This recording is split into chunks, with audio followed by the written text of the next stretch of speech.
Dalam jagat pewayangan, sosok ini digambarkan sebagai figur yang pirawa, artinya mempunyai perawakan yang atletis, berotot dan tinggi besar. Bentuk tubuhnya sempurna seperti seorang petarung. Kalau berjalan gagah dan berwibawa, bagaikan seekor singa. Dadanya bidang kekar, namun perutnya kecil seperti perut serigala. Itulah kenapa ia juga diberi nama Werkudara, yang artinya perut serigala. Dengan wajah tampan berwibawa, sosoknya membuat lawan jeri. Tetapi dalam keseharian, ia tetap terkesan ramah. Dia yang sekeras baja, namun bisa juga lembut dan lentur bagaikan tali. Itulah Bima, putra kedua Pandu dan Kunti, yang terlahir dengan membawa keistimewaan yang dikaruniai oleh Dewa Bayu, penguasa angin.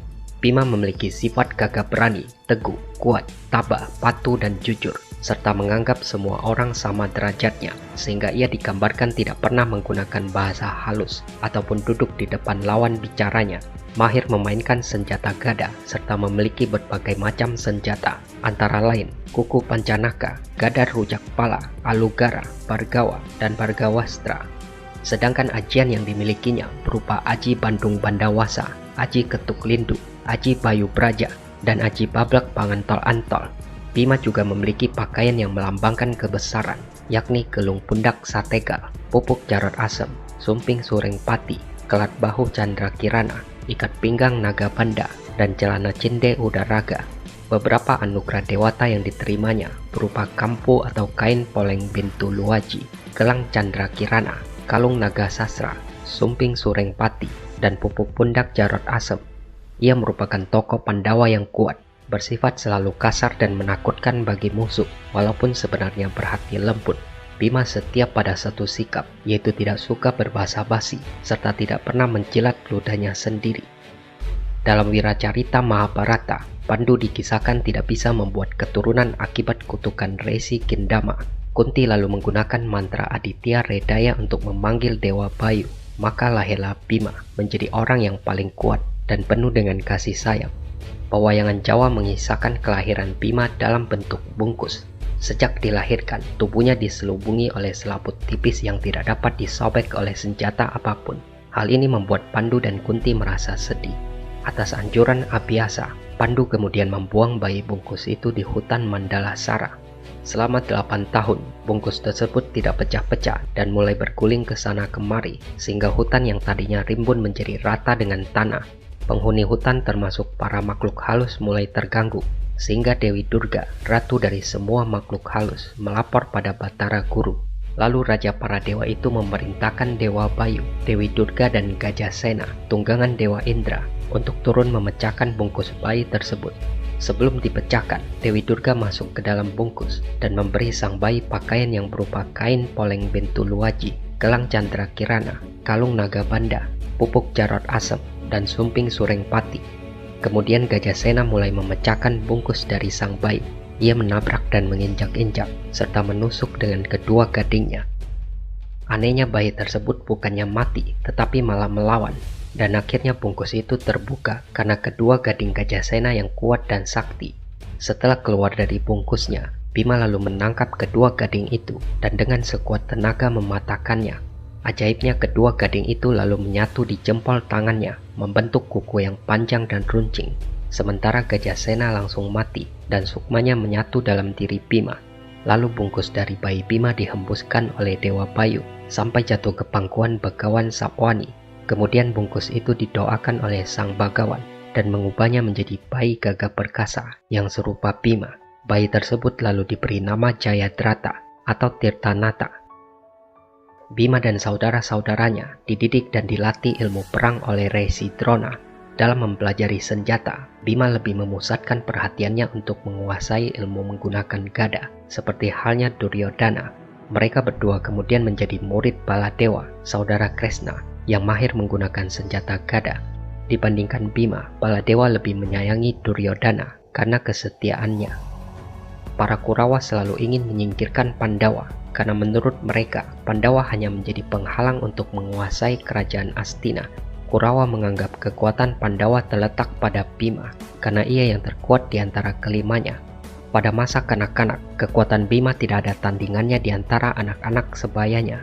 Kekuatan tersebut sering dipakai untuk menjahili para sepupunya, yaitu Kurawa. Duryodhana sangat benci sikap Bima yang selalu jahil. Kebencian tersebut berkembang menjadi niat untuk membunuh Bima. Sehingga suatu hari, atas akal licik Sengkuni yang mendalangi para Kurawa, merencanakan untuk meracuni Bima. Kala itu para Kurawa dan Pandawa sedang pergi bertamasya. Duryodhana menyuguhkan makanan dan minuman kepada Bima yang sebelumnya telah dicampur dengan racun. Karena tidak curiga, Bima menyantap makanan tersebut, sehingga setelah memakannya, Bima jatuh pingsan.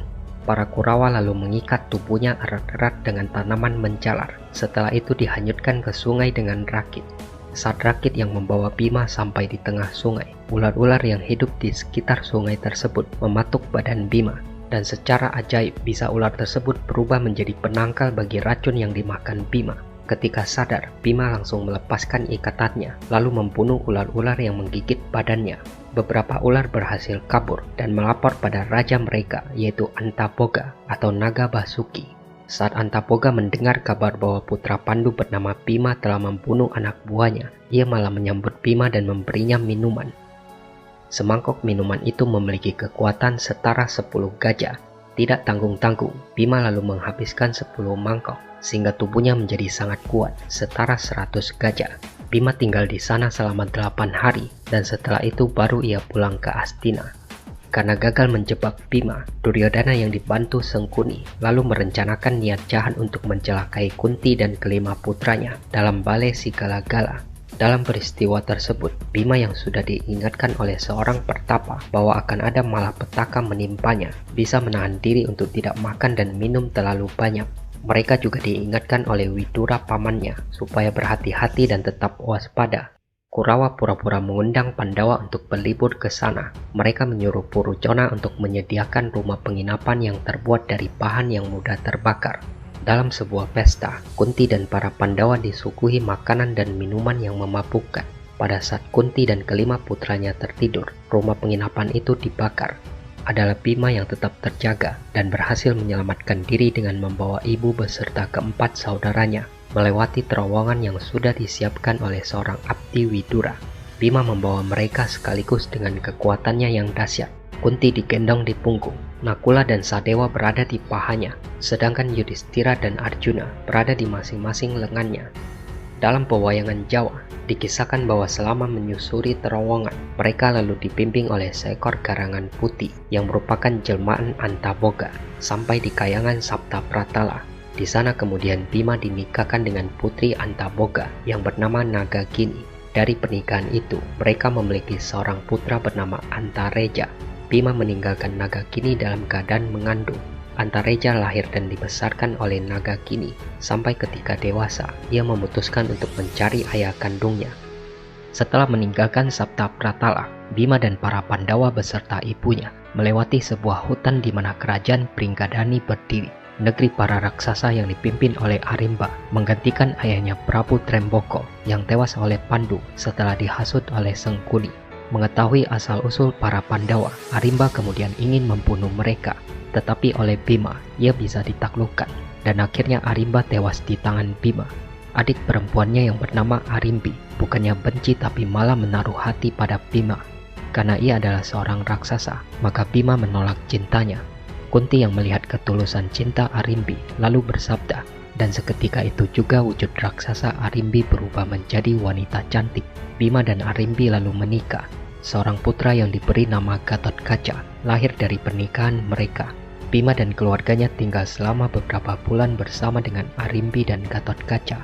Setelah itu mereka melanjutkan perjalanan. Dari Pringgadani, para Pandawa dan ibunya Kunti tiba di sebuah kota yang bernama Eka Cakra. Di sana mereka menumpang di rumah keluarga Brahmana. Suatu hari Brahmana pemilik rumah memberitahu mereka bahwa seorang raksasa bernama Bakasura meneror kota Eka Cakra. Atas permohonan penduduk, raksasa tersebut berhenti mengganggu kota. Namun sebaliknya seluruh penduduk kota diharuskan untuk mempersembahkan makanan yang enak serta seorang manusia setiap minggunya. Kini keluarga Brahmana yang menyediakan tempat tinggal bagi mereka yang mendapatkan giliran untuk mempersembahkan salah seorang keluarganya. Merasa berhutang budi dengan kebaikan keluarga itu, Kunti berkata bahwa ia akan menyerahkan Bima yang nantinya akan membunuh raksasa Bakasura. Mulanya Yudhistira sangsi, namun pada akhirnya ia setuju. Pada hari yang ditentukan, Bima membawa segerobak makanan ke Goa Bakasura. Di sana ia menghabiskan makanan yang seharusnya dipersembahkan. Bakasura yang merasa dipermainkan pun marah dan lalu menyerang Bima. Setelah pertarungan berlangsung lama, Bima berhasil meremukkan tubuh Bakasura. Ia lalu menyeret tubuhnya sampai di pintu gerbang Eka Cakra. Atas usaha Bima, kota Eka Cakra pun menjadi tenang kembali. Ia dan keluarganya tinggal selama beberapa lama di sana, sampai akhirnya mereka memutuskan untuk pergi ke kerajaan Pancala karena mendengar cerita mengenai Drupadi dari seorang Brahmana. Bima juga mempunyai seorang anak dari Drupadi bernama Sutasoma. Sedangkan dalam pewayangan Jawa, Yudhistira mengikuti Sayembara tetapi diwakilkan oleh Bima. Bima akhirnya memenangkan Sayembara setelah mengalahkan Gandamana. Sebelum meninggal, Gandamana mewariskan Aji Bandung Bandawasa kepada Bima. Drupadi kemudian dipersembahkan pada kakaknya Yudhistira. Bima juga memiliki seorang istri lagi bernama Urang Ayu, putri dari Begawan Mintuna. Mereka bertemu berkat jasa ayahnya Mintuna yang telah menolong keluarga Pandawa untuk memenangkan perlombaan kecepatan membuat sungai dengan keluarga Kurawa. Bima berhasil memenangkan pertandingan. Dari perkawinan itu, mereka dikaruniai seorang putra yang seluruh badannya berkulit sisik, bernama Antasena. Setelah mengetahui bahwa Pandawa masih hidup, para sesepuh Astina mengundang mereka kembali dan memberikan hutan Wanamarta sebagai tempat mendirikan kerajaan baru, supaya tidak terjadi perselisihan yang terus-menerus dengan para Kurawa. Dalam babat alas Wanamarta, Bima berhasil mengalahkan adik penguasa hutan yang bernama Danduncana berkat minyak jayang katon dari Arjuna. Danduncana kemudian menyatu dalam tubuh Bima sehingga memiliki nama yang sama.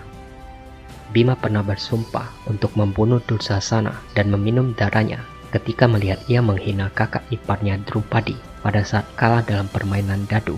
Kekalahan itu membuat mereka harus menjalani masa pengasingan di hutan selama 12 tahun dan masa penyamaran selama setahun.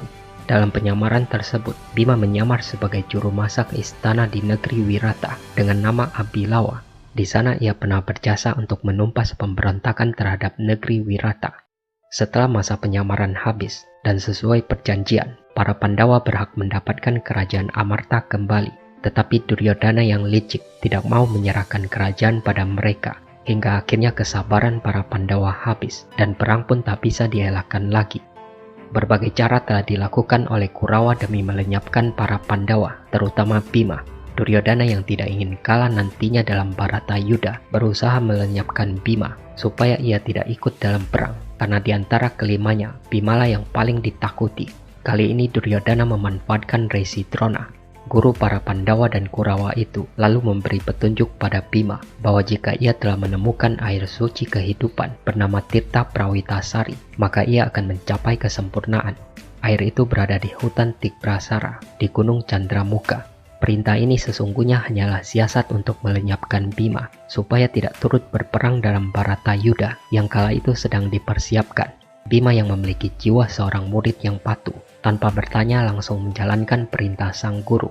Ia lalu berangkat menuju tempat yang sudah ditentukan oleh Drona, namun air yang dicari ternyata tidak ada. Bima lalu mengobrak-abrik goa di sekitarnya, hingga membuat terkejut dua raksasa yang tinggal di sana, yaitu Rukmuka dan Rukmukala. Kemudian terjadi pertarungan antara mereka, dan membuat dua raksasa itu kalah. Mereka dibanting dan ditendang, sehingga menjadi hancur lebur. Walaupun begitu, Bima tetap tidak bisa menemukan air kehidupan, sampai akhirnya ia pasrah dan bersandar pada sebuah pohon. Tak lama kemudian, Bima mendengar suara yang tak berwujud, bahwa ia mencari sesuatu yang tidak ada di sana. Suara itu berasal dari Dewa Indra dan Dewa Bayu, yang kemudian memberitahukan bahwa dua raksasa yang dibunuhnya ternyata memang sedang dihukum oleh Batara Guru. Mereka lalu menyarankan supaya Bima kembali ke Resi Drona. Setelah menemui Resi Drona, bukannya mengakui kesalahan, sang guru malah berdalih bahwa itu hanya untuk menguji Bima. Ia lalu mengatakan bahwa Tirta Prawirasari sebenarnya berada di dasar samudra. Bima pun segera menuju ke samudra demi mendapatkan air kehidupan itu. Sebelum pergi, semua kerabat Bima mencegah dan mengingatkannya bahwa semua itu hanya jebakan. Namun Bima tetap teguh dan bertekad pergi demi melaksanakan perintah sang guru.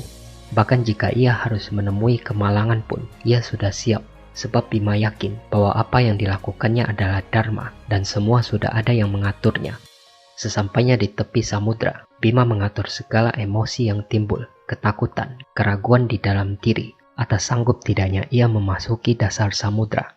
Akhirnya dengan aji jala segara yang ia peroleh dari Dewa Bayu pada perjalanan sebelumnya, Bima memasuki dasar samudra dengan menyibak air laut. Bahkan ia sanggup bernapas dalam air. Ketika sampai di dasar samudra, seekor naga besar pemangsa ikan dengan wajah liar dan ganas serta memiliki bisa yang sangat mematikan datang menyerang Bima. Naga itu melilit tubuh Bima sampai hanya tertinggal lehernya. Ia menyemburkan bisa dari taringnya yang tajam bercahaya. Bima yang kebingungan merasa ia pasti akan mati. Tetapi ketika sampai pada puncak kelelahan karena tidak kuasa menahan kekuatan sang naga, Bima langsung teringat pada kuku Pancanaka, dan segera ia menikamkan kukunya menancap di badan sang naga. Dengan sisa tenaga, Bima merobek tubuh naga itu sampai tewas. Setelah itu Bima bertemu dengan seorang dewa kerdil bernama Dewa Ruci yang wajahnya menyerupai dirinya. Besar dari Dewa Ruci tak lebih dari telapak tangan Bima. Sang dewa lalu menyuruh Bima untuk memasuki telinga kirinya, sebuah perintah yang mustahil. Namun dengan sebuah keajaiban, Bima akhirnya berhasil masuk ke telinga sang dewa, dan di dalamnya ia mendapati dunia yang sangat luas. Dewa Ruci lalu mengatakan bahwa air kehidupan itu tidak pernah ada, percuma jika ia mencarinya di segala penjuru dunia, sebab air kehidupan sebenarnya ada pada diri manusia itu sendiri. Bima memahami semua wejangan Dewa Ruci yang sesungguhnya adalah ungkapan terhadap dirinya sendiri yang muncul dan memberi pengajaran kepadanya, karena ia telah mematuhi seluruh perintah gurunya Drona dengan sepenuh hati. Bima setelah mendengar perkataan Dewa Ruci, hatinya terang benderang, menerima dengan suka hati, dalam hati mengharap mendapatkan anugerah sesungguhnya. Tidak ada ilmu yang didatangkan, semua sudah dikuasai. Tidak ada yang dicari, kesaktian, kepandaian, dan keperkasaan, karena kesungguhan hati adalah dalam cara melaksanakan. Perjalanan Bima mengalahkan para raksasa untuk menemukan Tirta Prawirasari, mengalahkan naga dan bertemu Dewa Ruci, sesungguhnya adalah simbol dari perjuangannya mengalahkan nafsu-nafsu yang dapat menghalanginya menuju kesempurnaan. Dan saat itu terjadi, Bima yang tidak pernah berbahasa halus ataupun duduk di depan lawan bicaranya, kali ini melakukan kedua hal itu hanya ketika bertemu guru sejatinya, yaitu Dewa Ruci.